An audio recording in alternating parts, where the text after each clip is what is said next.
Anda kembali di redaksi siang. Rumah DP 0 rupiah menjadi salah satu program andalan Gubernur DKI Jakarta yang digaungkan sejak masa kampanye. 2 tahun berjalan, program ini nyatanya tidak semulus rencana awal, mulai dari anggaran yang dipangkas hingga sejumlah unit yang tidak kunjung terjual. Program Rumah DP 0 rupiah jadi salah satu program unggulan dari Gubernur DKI Jakarta Anies Baswedan yang sudah digaungkan sejak masa kampanye. Salah satu perwujudannya ada di Rusunami, 21 lantai yang ada di kawasan Pondok Kelapa, Jakarta Timur ini. Namun nyatanya hingga Maret 2020, dari sekitar 780 unit yang sudah siap dihuni, baru sekitar 200-an unit saja yang sudah laku terjual.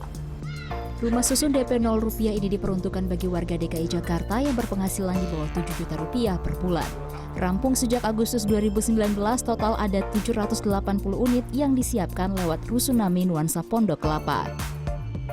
Sebagai hunian bersubsidi, fasilitas yang terdapat di Rusunami ini cukup lengkap. Ada 3 tipe, mulai dari tipe studio hingga tipe 2 kamar yang ditawarkan mulai harga 184 juta hingga 341 juta rupiah.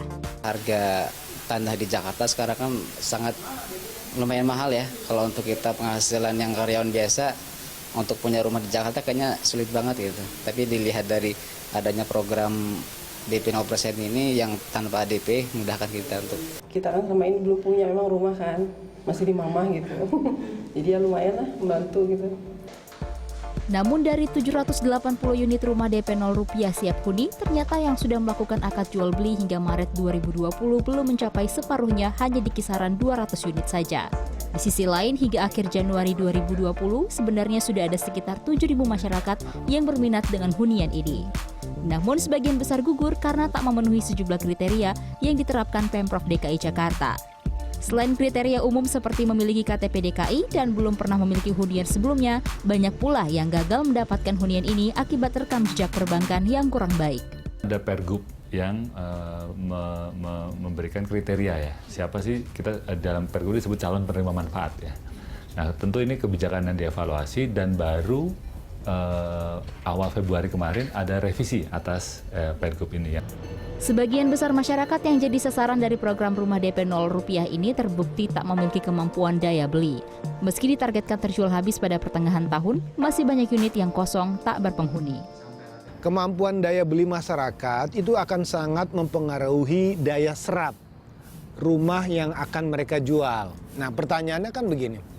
Ketika DP 0 dikeluarkan, kan orang nanya, apakah DP 0 ini juga terkait dengan jangkauan seluruh masyarakat atau sekelompok masyarakat saja yang akan menjadi sasaran? Harusnya ini kan dipetakan sebetulnya sebelum kebijakan itu dikeluarkan.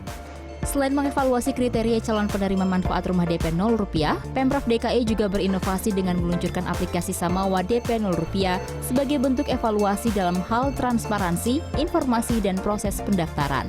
Namun jika mengacu pada target terjual habis pada pertengahan tahun, tentu Pemprov DKI punya pekerjaan rumah yang cukup berat. Tim Liputan CNN Indonesia.